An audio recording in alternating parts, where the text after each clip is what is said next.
at it again, baby, and we got an interesting one. Let's dive in. Background check. I just want to ask you this because I'm a gun owner. You know, I don't mind that you know that I have a gun. You can come in my house and look for you. You can get all whatever you need. I don't understand why anyone objects to getting rid of automatic weapons. Automatic weapons, they're not for hunting. They do nothing. They're only there to kill. And you'll notice that a lot of the things that have happened with automatic weapons. When we see that, why don't we say, you know, I'm sorry. Did y'all see his face? Check out his face while she's saying that. Hold on, run that back. I'm sorry. Things that have happened with automatic weapons. When we see that, stone cold. why don't we say, you know, who really needs to have one other than people who are at war? Oh, don't clap for that. Truly automatic weapons we don't have. You know, we banned truly automatic weapons, I think, in 1930. Right, but we still got a lot of them, right? Come on, well, man. what we have is not automatic weapons, so we have semi-automatic. So they fire in a fairly fast sequence, but you can't pull the trigger and they come like a machine gun. Those are no longer out. But you know what I'm saying. Yeah. You know what I'm it is saying. is that there's a repetitive fire. People do hunt with them, and people do also shooting and sport shooting and target shooting and things with these guns. And come to Kentucky, and I'll introduce you to. There are a lot of people who like and enjoy this as a sport. But the other problem is if we're going to take away ownership of specific types of guns, you really have to modify something that big as to either be legislation or even possibly a constitutional amendment. We can't allow one individual to do it. And here, I'll give you an example why. Let's say we had a terrible president that you didn't like from another party, and that president said, The View, you should hear the things they're saying on The View. We should limit their speech. We should register the journalists, and then we should have an approval board. And you know, that's silly. We would all be opposed to that. But that's the danger of letting a president make the rules. Even if you agree with what he's doing now, you should worry about having a president have so much power to create the law without Congress doing it. He's gone in a couple. I'm sorry, man. There's no reason anybody needs to have an automatic weapon. I'm sorry. I get everything else.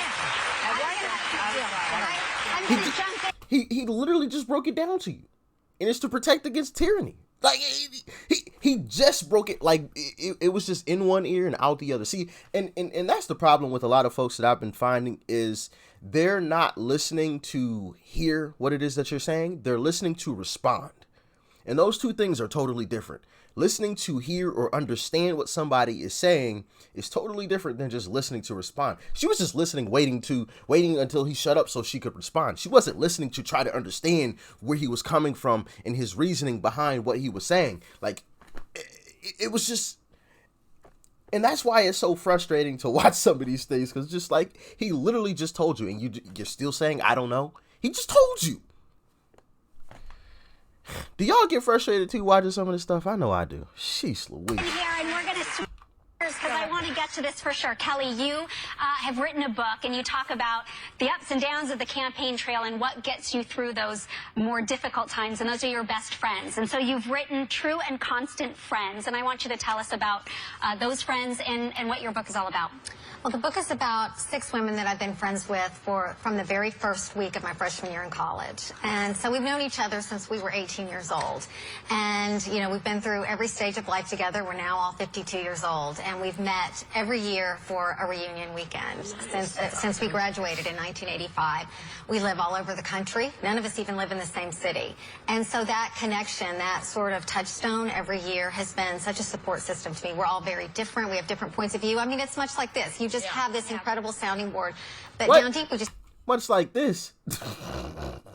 Last time I checked, everybody on The View is all of the same view. Had this amazing core of respect and love for each other. And that's just been so powerful to me. And I wanted to write about that friendship, but I also wanted to write about who inspired us and who made us who we are. And so the book goes back as much as 100 years with each friend. I write about my grandmother, and then I have them tell me stories of the women in their lives who really made them who they are. And through the experience of writing that book, I learned so much more about these friends that I never would have known another Well, way. we want to thank you guys. I know Well, let's that. ask you one more thing about the mock turtleneck sweaters that you wear. You're apparently We got famous to go, for Joy, this. actually. I would have worn it today.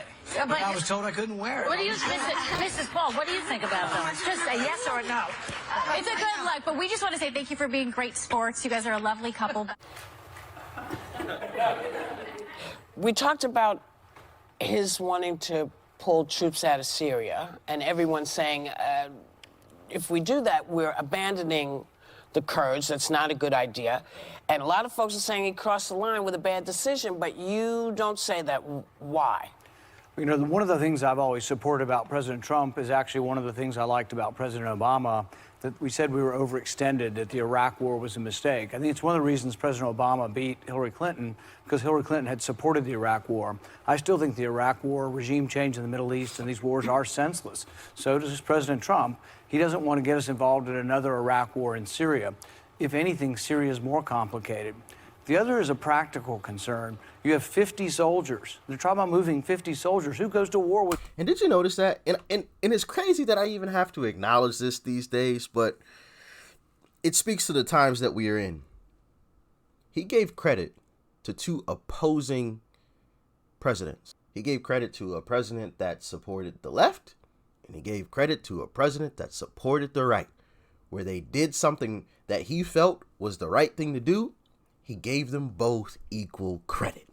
I can't tell you how many times I used to watch the news a long time ago, and I would see the news congratulate one person for doing something, and then like somebody would bring up an old video where you would see them dismantling, you know, somebody else from the other side for doing basically the same thing.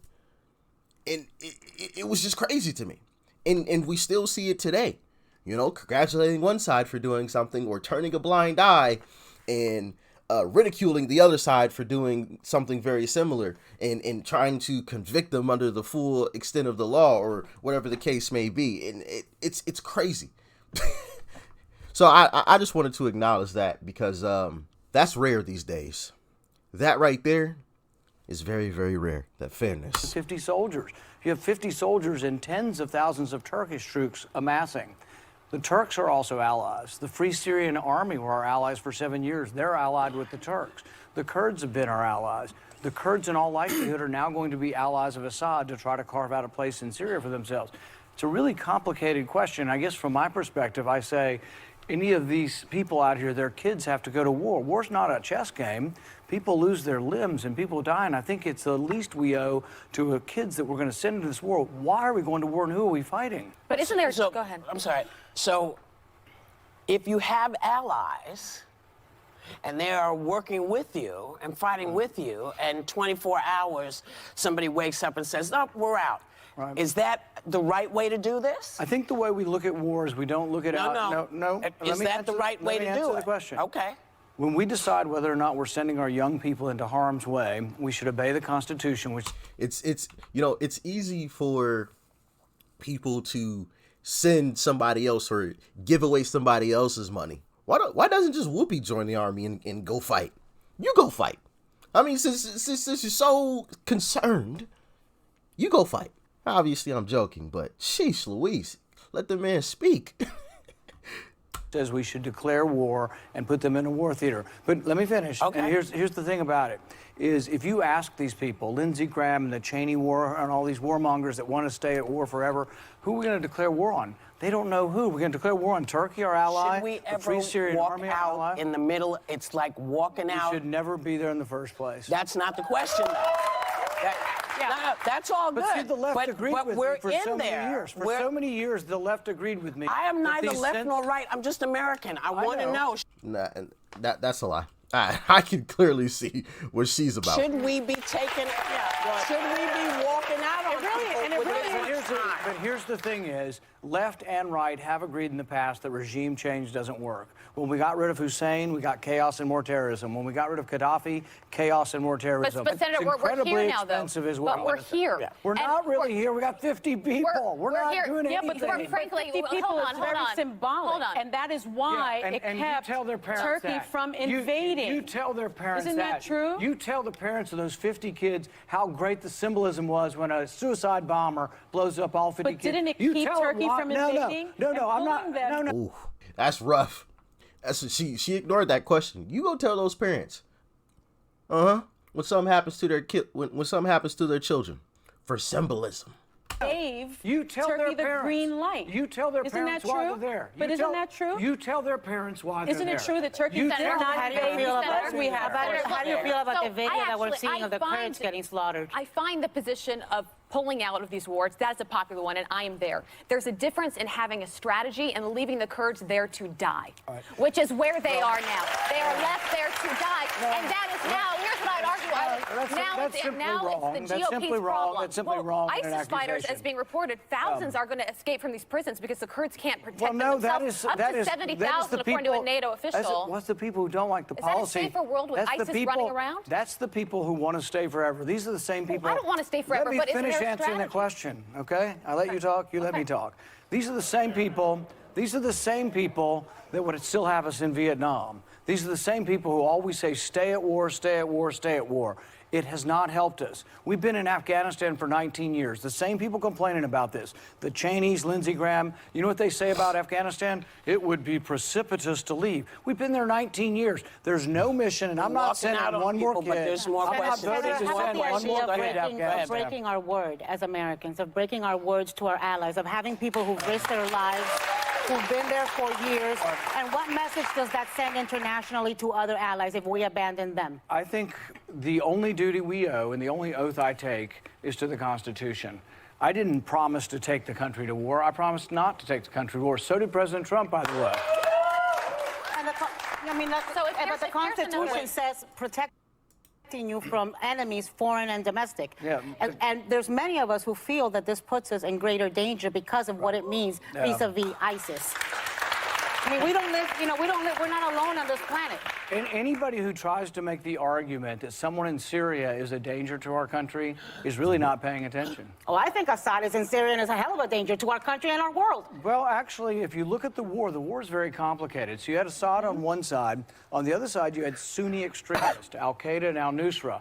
These are the people that have been allied with the Saudi version of Islam that has been promoting Islamism and Islamist strategy around the world and jihadism. That was the side of the war we were fighting. So if that side of the war actually won, I think we actually might be in more danger. I don't like Assad, but the other people on the other side are Sunni Can I ask you extremists something, that I though? don't like either. How close is too close for Iran to be near Israel? Because this now creates a huge vacuum where Iran wants to take over Damascus, which is what they're now going to be capable of doing, and they're going to be that much closer to Israel, which is, in fact, one of our closest allies. Does that concern you at all? I think the whole situation is so confusing that none of us are really getting this right. Actually, Turkey doesn't want Iran to take over everything. Israel doesn't want Iran to take over everything. And in fact, Israel actually stands up for themselves all the time. may end up being in a bigger war Let because me finish. Don't interrupt. So Iran gets up against the border. I'm sorry, Senator. So Iran, So, very interesting discussion there. At a certain point, we can't fight everybody's battles. We can't save everybody. We have people here that need to be saved. I mean, maybe not in terms of war, but we've got people truly in poverty, that truly need assistance. Veterans that have been wounded and are living on the streets now that need some help. Gas prices, just in overall inflation is getting insane over here. Your dollars don't go as far as what they were even just a few years ago. So I think there's a lot of things that need to be fixed here instead of, spending money over here, spending money over here, spending money over there, sending troops over here, sending troops over there. Oh, let's go help. Why don't we just help us? And I'm not even trying to be selfish, but like I said, I just feel like there's a lot of issues that need to be resolved here. And as far as Whoopi Goldberg's first statement about the firearms, does she not realize, okay, you take firearms out of the good citizens, the bad ones will just have them. And I addressed the other part of the statement. I just wanted to put that part of the statement out there too. There's lots of reasons why people have semi-auto firearms for a multitude of reasons. Like I said earlier, she just wasn't listening to understand. She was just listening to respond, in my humble opinion. But that's just me. I don't know. Y'all let me know how you feel about this whole debacle in the comment section below. Sheesh Louise, if you agree with me, if you disagree with me, why not? What statements do you agree with? What statements do you disagree with? Like I said, I haven't studied any of this. These videos are just always off the top of the dome, all right? But yeah, let me know how you feeling in the comment section below. Like, share, comment, and of course, hit that subscribe button before you go. It's right up over there. Click that thing, all right? After you hit that, check out that video too. You might like it. Peace and love. I'm out.